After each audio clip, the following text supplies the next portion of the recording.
कि जब SP same हो यानी कि विक्रय मूल्य क्या हो, सेम हो, तो लाभ होता है अगर किसी वस्तु पर 20% का लाभ और 20% की हानि, तो ओवरऑल लाभ होगा कि हानि होगा। इस क्वेश्चन में बहुत ज्यादा गलती होता है, तो आज इसको हम लोग समझेंगे। एक वस्तु था, उसका विक्रय मूल्य क्या था, समान।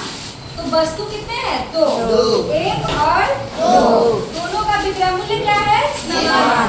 कह रहा है कि एक वस्तु को क्रय मूल्य के बारे में कोई बात नहीं किया है, तो क्रय मूल्य हम लोग निकालेंगे।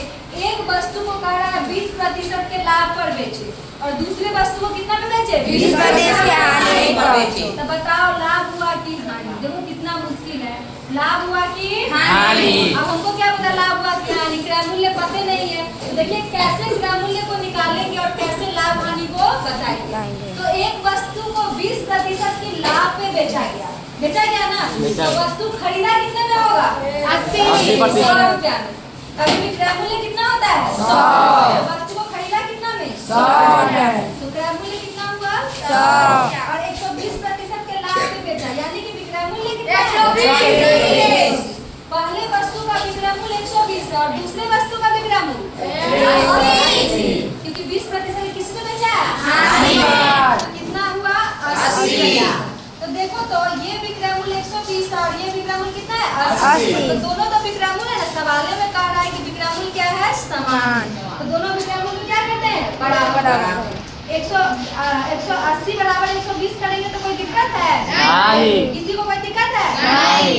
1 0 से 1 0 4 दूनी 8 12 2 बराबर कितना आ गया, 3। लेकिन हमको तो क्रय मूल्य निकालना है ना, तभी तो हम लाभ हानि बता पाएंगे। तो क्रय मूल्य कितना है, 100। तो 2 से हम किसका मान निकालेंगे, 100। तो 2 से 100 कैसे आया, गुना करके कितना से, 50 से। तो अगर इधर 50 से गुना होगा तो इधर भी कितना से गुना होगा, 50 से।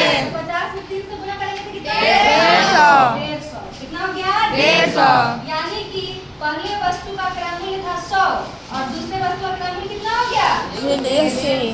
कितना हो गया, 150। तो कुल क्रय मूल्य कितना हुआ, एक होगा 100 और एक होगा 150।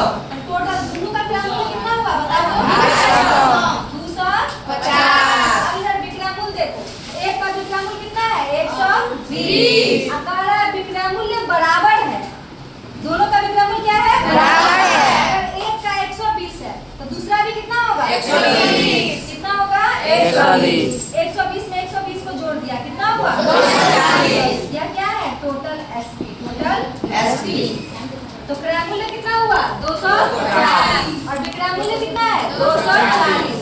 तो खरीदा कितना में, 250 में, बेचा कितना में, 240 में। तो लाभ हुआ कि हानि, कितना रुपया का, 10 रुपया का। हानि प्रतिशत बताओ, तो 10 बटा में क्रय मूल्य कितना है, 250।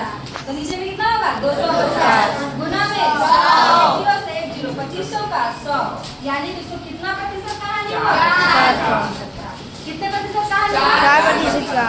देखिए यहाँ पे आप कहिए कि मैम ये वो विक्रय मूल्य तो 80 था, सवाल में कह रहा है कि विक्रय मूल्य क्या है, समान।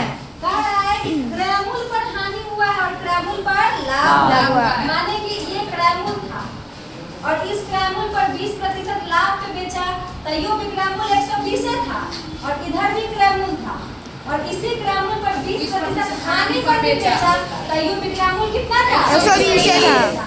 मतलब विक्रय मूल्य बराबर है, विक्रय मूल्य में कोई बदलाव नहीं है। तो मेन हमको क्या निकालना था, क्रय मूल्य। एगो क्रय मूल्य हम मान लिए कि एगो क्रय मूल्य है 100, तो 20% के लाभ पर कितना हो गया, 120। तो दूसरा क्रय मूल्य क्या है जिस पर हम 20% हानि करेंगे तो 120 आ जाए। तो दूसरा क्रय मूल्य कितना है, 150। कितना है, 150। 150 का 20% हानि यानी कि कितना प्रतिशत, 80%। तो वो निकाल देंगे तो कितना हो जाएगा, 120। 150 का अगर 20% हानि तो कितना निकालेंगे, 80%। अगर आप इसका निकाल दीजिएगा 150 का 1 0 से 1 0 15 थे 120, यानी कि विक्रय मूल्य तो सेम ही था, निकालना क्या था, क्रय मूल्य। आया समझ में। देखिए एक क्वेश्चन और सिखा रहे हैं, बिल्कुल आसान से। देखिए यहाँ पे बोर्ड पे देखिएगा, एक कह रहा है कि एक वस्तु पर 10% का लाभ हुआ और दूसरे पर 10% की क्या हुई, ठीक है। तो दोनों का विक्रय मूल्य क्या था, समान।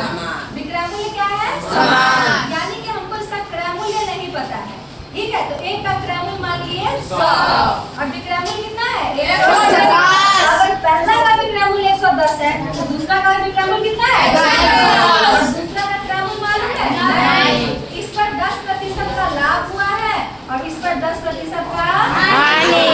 तो अब यहाँ पे हमको एक विक्रमूल निकाल के देना पड़ेगा जिसके हम 10% का हानि करेंगे तो कितना आएगा 110। तो हम विक्रमूल बराबर है तो विक्रमूल को बराबर कर दे।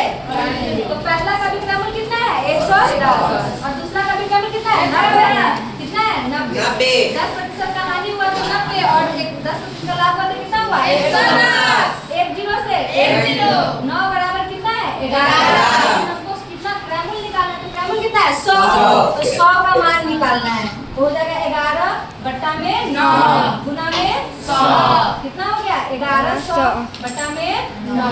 जब आप इसको भाग दीजिएगा तो 222.2 समथिंग क्या होगा आएगा। मान लेते हैं कितना होगा 222 पॉइंट समथिंग आएगा। तो मान लेते हैं कितना लगभग कितना है 222 लगभग कितना है 222। और खरीदा कितना बेचा कितना 110 और 110 टोटल को मिला दो तो कितना हो गया 220। कितना हो गया 220। 222 नहीं होगा 9 122 122 कितना होगा 122। 9 122 9। तो एक विक्रमूल 122 और एक विक्रमूल कितना है 100। दोनों विक्रमूल को मिला देंगे तो टोटल कितना बन जाएगा 222। कितना बन जाएगा 222। पहला विक्रमूल 100 और दूसरा विक्रमूल कितना 122। दोनों को जोड़ दिया तो कितना हुआ 222 और एक कितना है 220। तो विक्रमूल कितना है 220 और विक्रमूल कितना है 220। लाभ हुआ कि हानि लाभ। कितना का 2 का। हानि कितना का होगा 2 का। और हानि प्रतिशत बताओ तो 2 बटा में विक्रमूल कितना है 222 गुना में 100। 2 से कितना वैल्यू कटेगा 111 यानी कि 100 बटा 111%। आया समझ में। अगर 20% लाभ है और 20% हानि है तो ये नहीं कहेंगे कि 20 लाभ हुआ 20 हानि हुआ कट्टो 0। ऐसा हुआ है नहीं। अगर 20% लाभ और 20% हानि था तो टोटल हानि कितने प्रतिशत का हुआ 4%। तो वो कट्टो नहीं होता। अगर विक्रमूल समान है तो दोनों का विक्रमूल 120 हो जाएगा और एक विक्रमूल 100 है तो दूसरा विक्रमूल हम क्या करेंगे निकालेंगे और दूसरा विक्रमूल हम निकाल करके क्या करेंगे उस दोनों को जोड़ देंगे। पहला विक्रमूल दूसरा विक्रमूल को पहला विक्रमूल दूसरा विक्रमूल को फिर हम क्या कर सकते हैं लाभ हानि को निकाल सकते हैं।